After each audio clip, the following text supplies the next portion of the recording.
Hey friends, we're back in the green room and I'm going to get up close and personal with Zemach. You guys ready?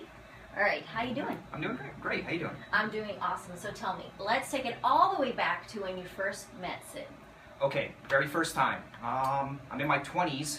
I have my car. My dad says, hey, check out this guy from New York. He's on the radio. So I start listening to him. I'm listening to him for about a year. I'm working at a restaurant. I'm going to FAU at the time. Oh, go Owls. Yep, it's about 11 p.m. And here comes this guy sitting down, one of the later tables, and I'm saying to myself, damn, here, another table, I'm going to be here till midnight, after midnight. I walk up, the guy starts talking, I recognize the voice, I'm like, are you Sid? He's like, yeah. I said, hey man, I listen to the show. He's like, sure you do, you know, one of those. Yeah. So I get his water and everything, and I come back and start throwing lines from the show, and he's like, wow, you really do listen. So I said, yeah, I'm a big fan, man, I listen all the time. So he started asking for me. He started coming to the restaurant, him and his wife. So I started plotting. I knew I was finishing school. Like, when I finished school... What were you going to school for? I was going to school for journalism. Oh, okay. So I knew once I finished, I had a plan to ask for an internship that he didn't know about. So about 6 months later, I got to know him and his wife. I was graduating, and I just sat down in front of him and I said, Sid, give me an internship. And he said, come on into QAM. Yeah, that's pretty ballsy. And that's how it started, yeah. All right, so take us to the first day when you came into WQAM. First day I come in, Sid goes, we got a new intern, and the guy says, what the F? You don't hire interns without me knowing. And I'm standing there, dressed all nice. Well, did you have a tie? I did. Oh, all dressed up. And they told me I'm way overdressed, first of all. It was one of those Snickers commercials, like, I didn't want to be there, because they're arguing between each other. And Sid's like, he's a good kid, just give him a chance. So finally they gave me a chance. I sat down and had a 6-month internship at QAM and got a low-level position job starting there. Okay, what was the low-level position job? I was an associate producer, so I wasn't his main guy at QAM. There was a group of, there was Victor, which was his main producer, and there was about 3 of us underneath him. So I didn't really book the guests, but I was doing the sound, interaction on the air, stuff like that. On location, I would go out with him to the spots. We used to do shows every Wednesday from the Cheetah, stuff like that, fun stuff. So yeah, I wasn't his main guy until we came here. Okay, awesome. So you knew, obviously, Sid's persona, his public persona, once you got to know him. Tell me a little bit about that. Not what I expected. Really? Why? A lot more kind-hearted than you think, a lot more giving, generous. He's the radio bad boy, I guess, you know, you always heard of, or even listening to him on the air, you know, I said, this guy kind of sounds like an asshole. But in the end, he wasn't. No, he's a great guy. Like I said, give me an internship right off the bat. All I did was I made eye contact and I said, give me a chance, you know. No, great guy. I've got to know him to the point where he might not acknowledge this, but his kids call me uncle. So really, so I consider myself part of the family. I don't know if he considers me, but I consider myself part of the family. All right, now fast forward to where you are right now. Tell us a little bit about what has transpired and how you guys ended up here. So 2 of us came over from QAM, one of them didn't work out, and I kind of got a chance. Or I asked him, said, hey, let me get a chance. Basically, I knew everything except booking the guests. It was kind of new to me, so I had to learn that area. So I got a little help in the beginning from some friends at QAM and some friends here, and then it turned into me, I guess I turned into Sid's guy, essentially. I don't know where and when it happened, but at some point, I was basically Sid's guy, you know. I was his producer, booking the guests, doing most of the stuff behind the scenes. Okay, what's your favorite thing about your position and the thing that you hate the most about your position? The only thing I don't like is the hours getting up in the morning. That kind of sucks. Yeah, 3:30 in the morning is just, you never get used to it. It's an inhumane hour. It's crazy. You never get used to it. But other than that, I love everything about it. I love the on-air from 6 to 10, the banter, even behind the scenes. Even our interaction off the air at 9 o'clock at night planning the show the night before. You know, sometimes I might get agitated, but in the end, I hang up the phone laughing and saying, all right, you know, F you, I'll see you tomorrow.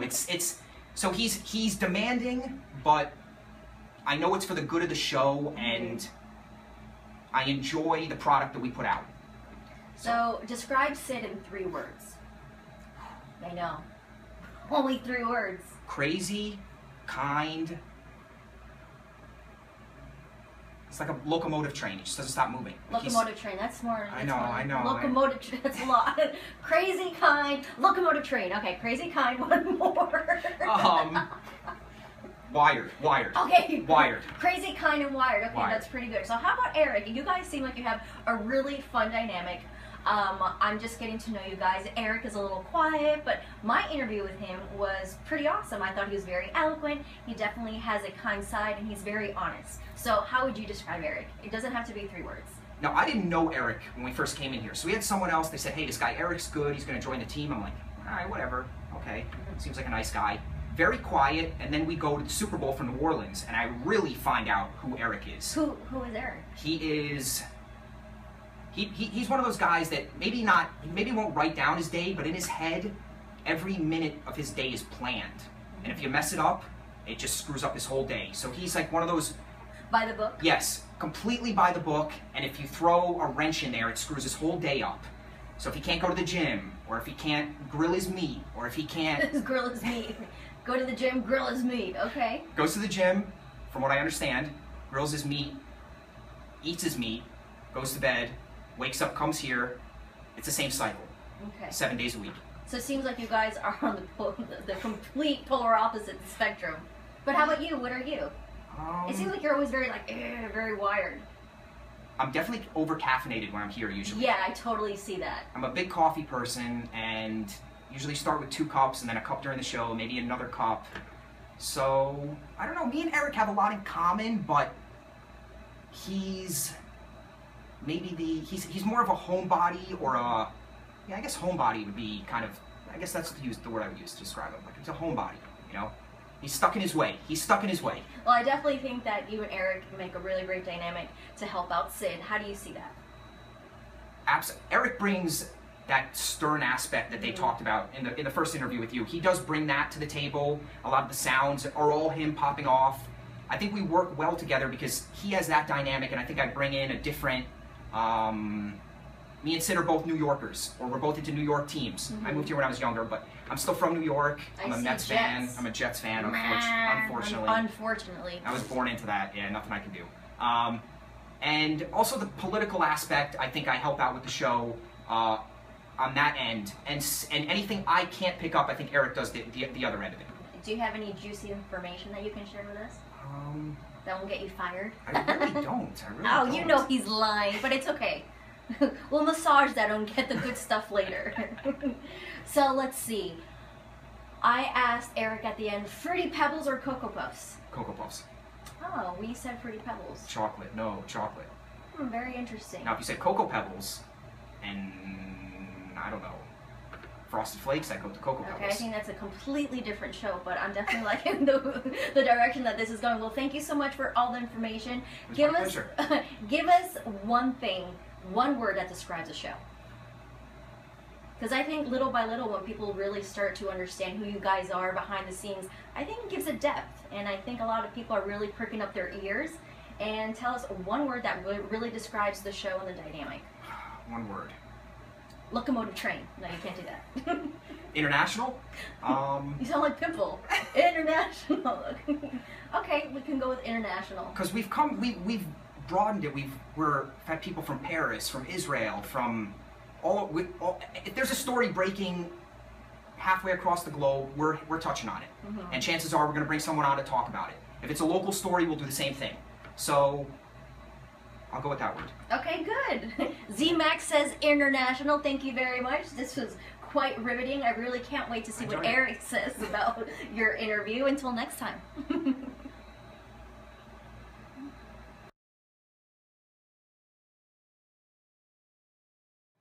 You ready for me, Zemach? I'm ready. How you doing, Andrea? Oh, man. Sorry. Whoa.